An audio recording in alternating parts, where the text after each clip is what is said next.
Bugün Zəngilan sakinləri üçün çok güzel əlamətlər bir gündür. Uzun fasilədən sonra siz doğma vətənə Zəngilan şəhərinə qayıdırsınız. Bu münasibətlə sizi ürəkdən təbrik edirəm. Bugün Ulu Öndər Heydər Əliyevin doğum günüdür və bizim görüşümüzün məhz bu gündə keçirilməsi təbii ki, rəmzi məna daşıyır. Ulu Öndər Heydər Əliyevin ən böyük arzusu doğma torpaqlarımızın işğaldan azad olunması idi. Biz onun davamçıları, onun vəsiyyətini yerinə yetirdik və bugün Azərbaycan ərazisində hər qarış torpaq Azərbaycan xalqına məxsusdur. İşğalçıları torpaqlarımızdan qovaraq öz ərazi bütövlüyümüzü və suverenliyimizi bərpa etdik.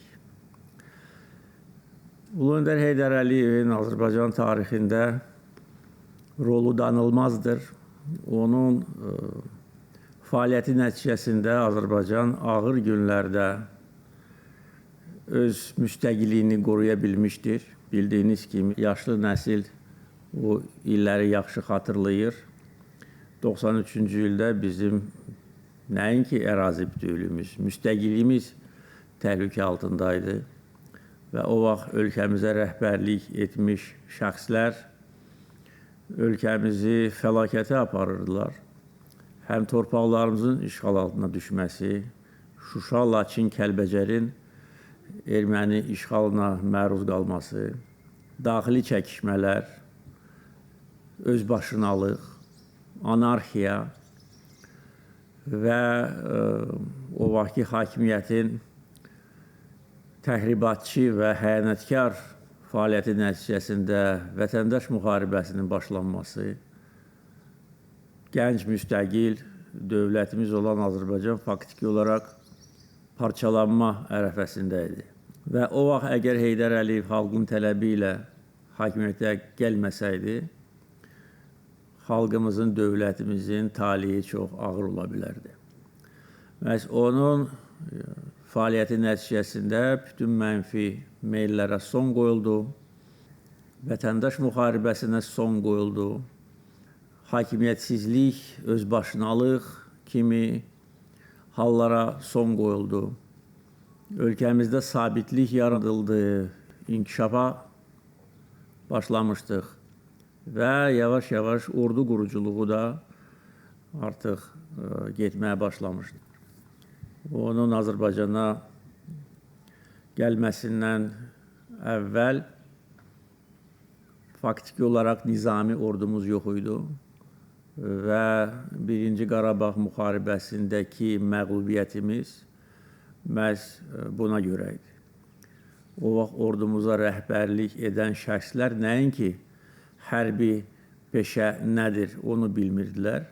Hətta onların xəyanətkar fəaliyyəti nəticəsində torpaqlarımız işğal altına düşmüşdür. Şuşa əldən gedərsə başıma güllə çaxaram deyən o namərd xain bugün də orada-burada sülənir. Amma o vaxt dərdimiz ondaydı ki, onun kimi adamlar Azərbaycanın əsas vəzifələrini zəbt etmişlər. Heç bir bilik, bacarığı, iş təcrübəsi olmayan, küçədən keçən insanlar birinci, ikinci, üçüncü, dördüncü şəxs təyin olunmuşlar. Ordumuz faktiki olaraq quldurların əlindəydi. Bütün bu mənfi meyllərin qabağını almaq, o cümlədən o vaxt müxtəlif qanunsuz silahlı birləşmələri yerinə oturtmaq üçün güclü siyasi iradə lazım idi və xalqın dəstəyi lazım idi. Hər ikisi də var idi. Ulu Öndərin Azərbaycan tarixində həlledici rolu bizim yaddaşımızdan heç vaxt silinməyəcək və onun siyasətini davam etdirərək bugün bax biz buradayıq, Zəngilandayıq. Düşməni torpaqlarımızdan qovduq, ərazi bütövlüyümüzü bərpa etdik. O vaxta qədər güclü iqtisadiyyat qurduq, güclü ordu qurduq, cəmiyyətdə vətənpərvərlik meyllərini gücləndirdik və faktiki olaraq Azərbaycanı beynəlxalq təcriddən də çıxara bilmişdik. Və 2-ci Qarabağ müharibəsi zamanı nə qədər bizə təzyiqlər olsa da, onların heç biri nəticə vermədi. Halbuki bizi dayandırmaq istəyənlərin sayı kifayət qədər çox idi. Birinci, o vaxt ATƏT-in Minsk qrupuna rəhbərlik edən həmsədrlər, o ölkələr, hərəsi öz səbəbinə görə bizi dayandırmaq istəyirdi. Və 44 gün ərzində dəfələrlə bizə təzyiqlər göstərilirdi. O ölkələr də sıradan olan ölkələr deyil. Onlar nüvə dövlətləridir. Onlar BMT Təhlükəsizlik Şurasının daimi üzvləridir. Görün kimlərlə biz üz-üzə qalmışdıq. Və hər biri bu işğalı əbədi etmək, bundan bir alət kimi istifadə etmək və nəticə etibarilə Azərbaycan xalqına rahat nəfəs alma imkanı verməmək üçün dəridən qabıqdan çıxırdı. Təkcə onlar deyil, başqa ölkələr də bizim qələbəmizi istəmirdilər. Bunların qabağında güclü iradə göstərmək, bunların qabağında demək ki, öldü var, döndü yoxdur. Biz yolumuzdan dönməyəcəyik, əlbəttə ki, böyük iradə tələb edirdi və yenə də 93-cü ildəki kimi xalqın dəstəyi lazım idi. O dəstək var idi və bütün xalqımız bir yumruq kimi birləşmişdir.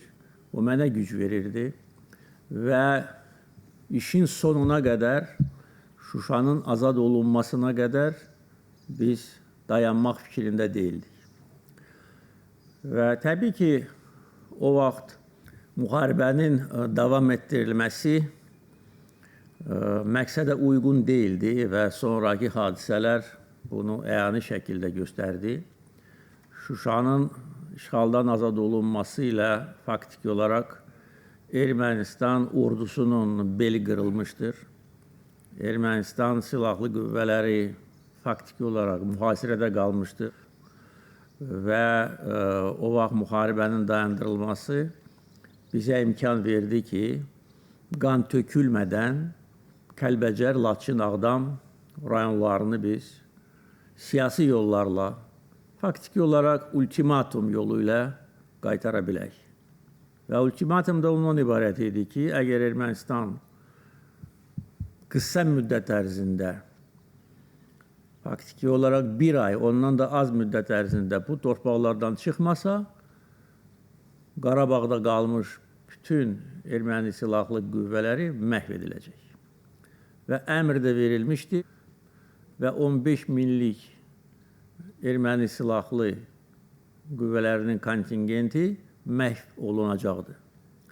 Məhz buna görə Ermənistan, yenə də deyirəm, bizim tələblərimizə uyğun Kəlbəcər, Laçın və Ağdam rayonlarından çıxmışdır.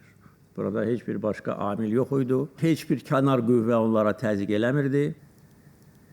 Ancaq bizim sərt mövqeyimiz və nəzarətdən kənarda qalan hissədə gec-tez bizə qayıtmalı idi.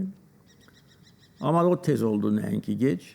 Yenə də güclü iradə, peşəkarlıq və 2023-cü ilin sentyabrına qədər görülmüş taktiki işlər, addımlar, hərbi əməliyyatlar, bütün bunlar zəmin hazırladı ki, antiterror əməliyyatı cəmi bir neçə saat davam etmişdir. Ermənistan ordusu ikinci dəfə təslim oldu. Separatçılığa son qoyuldu, işğala son qoyuldu və biz suverenliyimizi tam bərpa etdik. Bütün bu şanlı tarix bizimlə əbədi olacaq. Təbii ki, bizim nəsil bunu heç vaxt unutmayacaq. Gənc nəsil isə bunu bilməlidir. Məktəblərdə, ailələrdə, cəmiyyətdə bu parlaq tariximiz bizim qürur mənbəyimizdir. Bu əbədi belə olacaq. Və əlbəttə ki, bir də qayıdıram Ulu Öndərin siyasi mirasına. Həlledici məqam məhz 93-cü ildə idi. Oktyabr ayında prezident vəzifəsinə seçiləndən sonra bütün o mənfi meyllərin qabağı alındı. Düzdür, o vaxt bizim imkanlarımız çox məhdud idi. Çoxlu problemlər var idi. Bir nömrəli problem məcburi köçkünlərin yaşayış şəraiti. Onu da biz tədricən həll etməyə başlamışdıq. Və artıq 2007-ci ildə çadır şəhərcikləri qalmamışdır. Orada vaxtı ilə məskunlaşmış insanları biz evlərə, mənzillərə köçürtdük.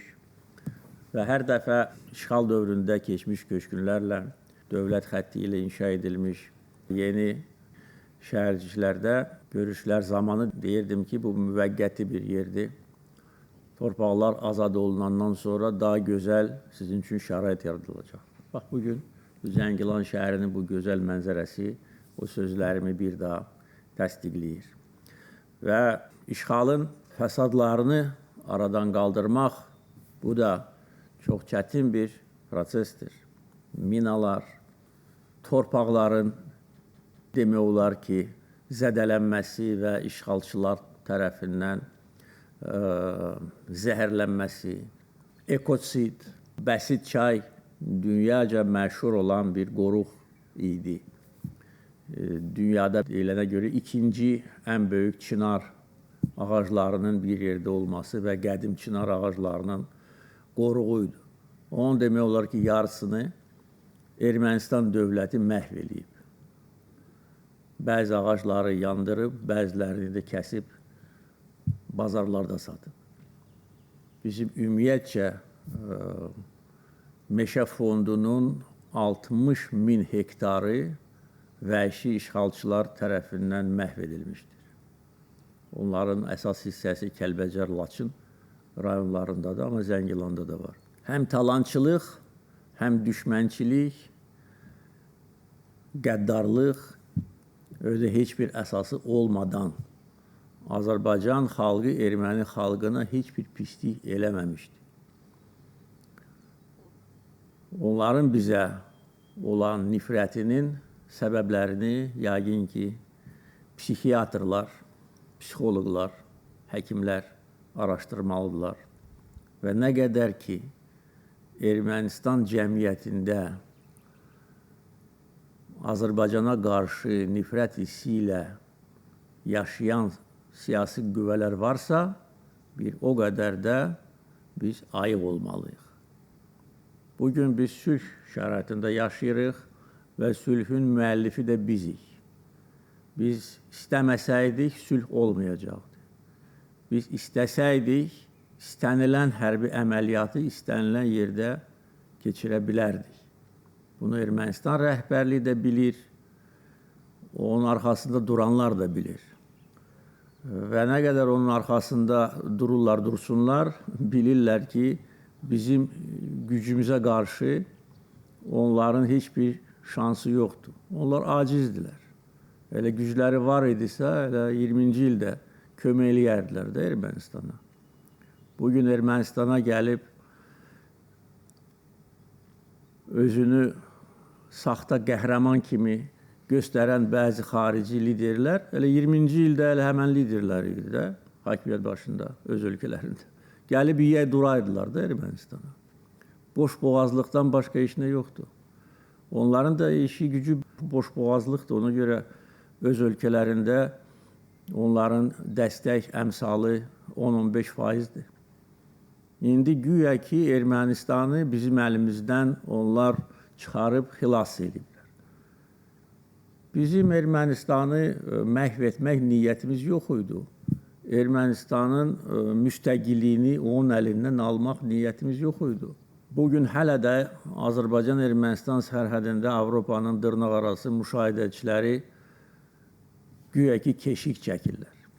Mən o vaxt da demişəm, bir dənə güllə biz atsaq, onların dabanları parlayacaq, heç izi tozu da qalmayacaq orada. Amma özlərini belə göstərirlər, güya ki onlar bizdən Ermənistanı qoruyurlar.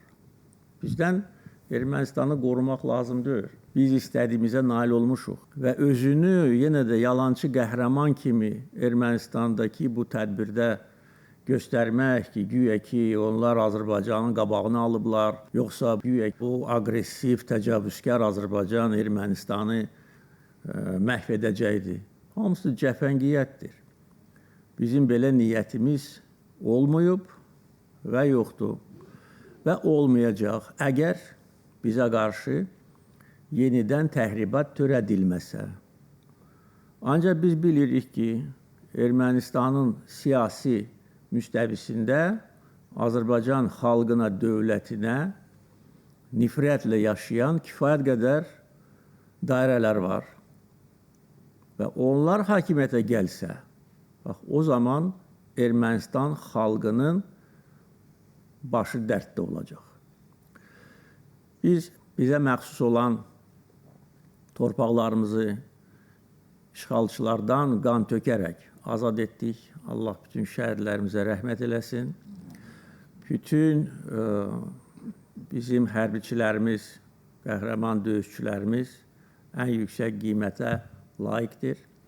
Biz həm döyüş meydanında, həm siyasi müstəvidə, həm iradə, peşəkarlıq və yüksək mənəvi keyfiyyətlər, ləyaqət göstərmişik və məhz buna görə bugün Azərbaycana əvvəlki dövrdə olan hörmət bəlkə də 1-ə 10 artdı.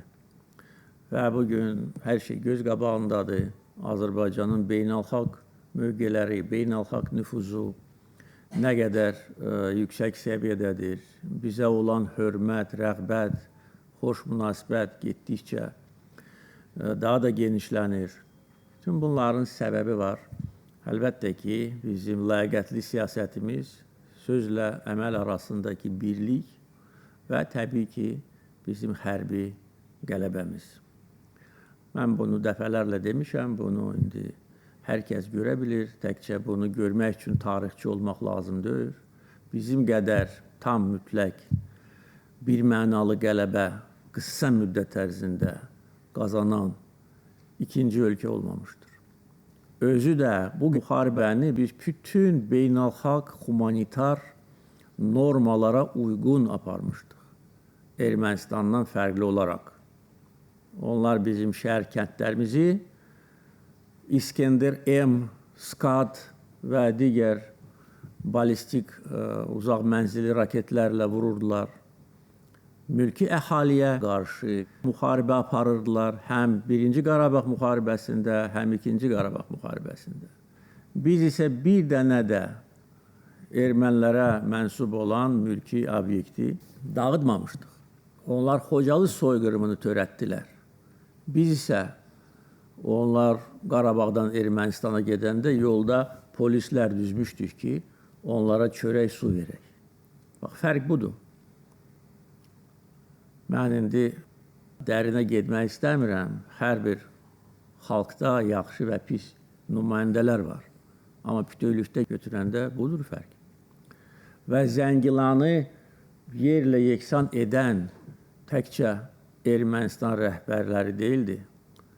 Təkcə Qarabağ separatçıları deyildi. Kütləvi sürətdə bütün onların demək olar ki, əhalisi gəlib talançılıqla məşğul idi. Və hətta deyirlər ki, gedirik talana. Yəni, bunlarda bir qayda idi, bu normal bir davranış idi. Yəni, vəhşilik normal bir davranış idi. Kim nə qədər çox daş uğradı, kim nə qədər çərçivə çıxartdı, kim nə qədər dam örtüyü çıxartdı. Sonra aparırdılar, satırdılar İran bazarlarında, həm Ermənistan bazarlarında. Bax, fərq budur. Biz bunu edə bilərik. Bizim insanlarımız heç ağlına gəlməz belə. Ona görə bilirsiniz, yenə də deyirəm, bizə olan bugün dünyada hörmətin bir çox səbəbləri var. Həm qalib xalq kimi, həm müharibə qanunlarına uyğun aparan xalq kimi, həm humanitar qaydalara riayət edən xalq kimi və qurub yaradan xalq kimi. Yaxşı da bu 30 il bu Zəngilan bunların əlində idi. Daş da qoyardılar da, əgər bu bunların torpağıdırsa. O Zəngilanın o dağılmış məscidini biz konservasiya eləmişik. Orada da kiçik bir fotosərgi təşkil eləmişik ki, heç kim unutmasın nə günə salmışlar onlar bizim dini, tarixi abidələrimizi. Bu onların idisə tikib qurardılar da. Cəmi 5 il keçib.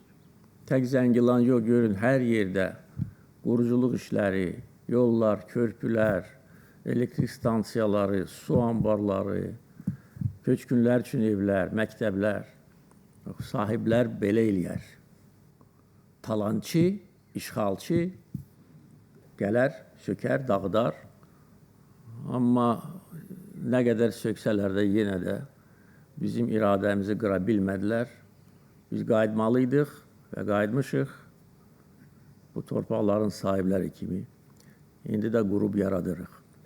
O cümlədən Zəngilan rayonunda bu şəhərdə birinci yaşayış məhəlləsidir. Elə ikinci, üçüncü olacaq. Bu layihələrin bəziləri təsdiqləndi, bəziləri indi təsdiqlənəcək, inşaat gedəcək. Zəngilanda bax dediyim ermənilər tərəfindən o dağıdılmış məscidin yanında gözəl, bəlkə də ölkəmizin ən gözəl məscidlərindən biri olan Zəngilan məscidini inşa etdik. Zəngilanda əslində birinci yaşayış məntəqəsi qurulmuşdur Ağalı kəndində. Bu da demək olar ki, Zəngilana xüsusi münasibətin əlaməti idi. İndi onun yanında Məmməd Bəyli kəndi salınıbdır. Şəhər genişlənəcək. Zəngilanda hava limanı fəaliyyət göstərir. Konqres mərkəzi. Yenə də azad edilmiş ərazilərdə birinci kənd təsərrüfatı müəssisəsi Dost Aqropark Zəngilanda yaradılmışdır və mənə verilən məlumata görə artıq o öz hədəfinə çatır. Çünki hədəfi 10.000 baş cins malqara idi. Bu hədəfə artıq yaxındır və 6.000-ə yaxın hektar torpaq da orada da işlər gedir. Zəngilan nəqliyyat dəhlizinin üzərində yerləşir və biz Zəngilanı nəinki Azərbaycanın, bölgənin nəqliyyat mərkəzlərindən birinə çevirəcəyik. Dəmir yolu inşa edilir.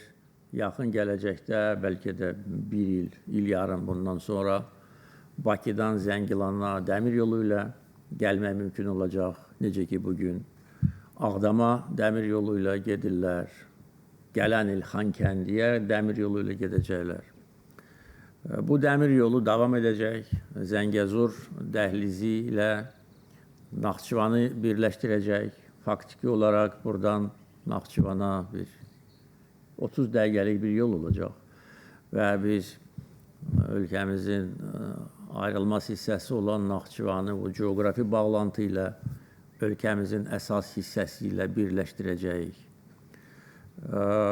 Eyni zamanda İran sərhədində körpü demək olar ki, tikilib bizim təşəbbüsümüzlə və indi sərhəd gömrük infrastrukturu, binalar tikilir. Yəqin ki, bir neçə aydan sonra o da açılışa hazır olacaq və bu beynəlxalq nəqliyyat dəhlizi olacaq. Və buradan keçən həm dəmir yolları, həm avtomobil yolları böyük xeyir gətirəcək. Çünki ora xidmət edən insanlar işlə təmin olunacaqlar və Zəngilanın və bütövlükdə Azərbaycanın iqtisadiyyatına bunun çox böyük töhfəsi olacaq. Ermənistanla burada sərhəd açılandan sonra, Zəngəzur dəhlizi açılandan sonra Zəngilan faktiki olaraq ölkəmizin yeganə rayonu olacaq ki, bunun iki qonşu ölkə ilə sərhəd keçid məntəqəsi olacaq. Və görün nə qədər bunun böyük əhəmiyyəti var. Çünki bu həm şərq-qərb dəhlizidir, Naxçıvandan Türkiyəyə, sonra Avropaya uzanan yoldur. Həm şimal-cənub dəhlizidir, Zəngilandan Ağbənd üzərindən İran və Fars körfəzinə, buradan Naxçıvana keçməklə Cülfaya, yenə də Fars körfəzinə. Bu beynəlxalq bir mərkəz olacaq. Əvəz olunmaz mərkəz olacaq. Biz bunu belə görürük və belə də olacaq. Çünki bugünə qədər bütün planlarımız gerçəkləşdi və azad edilmiş torpaqlarda görülən işlərlə bağlı biz həm tələsirdik, həm də hər şeyi düzgün etməyə çalışırdıq, planlı şəkildə. Strategiya əsasında ki, hər şey düzəməlli olsun, həm insanların yaşayışı üçün, məşğulluğu üçün, təhsili üçün, eyni zamanda ölkə iqtisadiyyatı üçün. İndi Zəngilan rayonunda 5 il ərzində 42 meqavatlıq su elektrik stansiyaları tikilmişdir. İsrail vaxtında bu yox idi. İndi bu Zəngilanı belə müstəqil şəkildə tam enerji ilə təmin edə biləcək. Və burada 200 min əhali yaşasa belə. Amma bütövlükdə biz artıq sudan 300 meqavatdan çox enerji götürürük. İndi günəşdən də götürəcəyik 1-2 il ərzində, ondan da çox. Bütün bunlar yəni, ölkənin gücüdür. Və yenə də deyirəm, hər şey planlı şəkildə aparılır. Biz çalışırıq ki, tezliklə keçmiş köçkünləri öz doğma vətənlərinə qaytaraq, amma eyni zamanda hər şey elə qurulmalıdır ki, azad edilmiş ərazilər nəinki Azərbaycanda, dünyada nümunəvi olsun və bu da olacaq. Sizi bir daha təbrik edirəm. Sizə can sağlığı arasında. I congratulate you once again and wish you health. The residents thank President Ilham Aliyev for the attention and the conditions created. The key handover ceremony then took place. The head of state then spoke with the residents.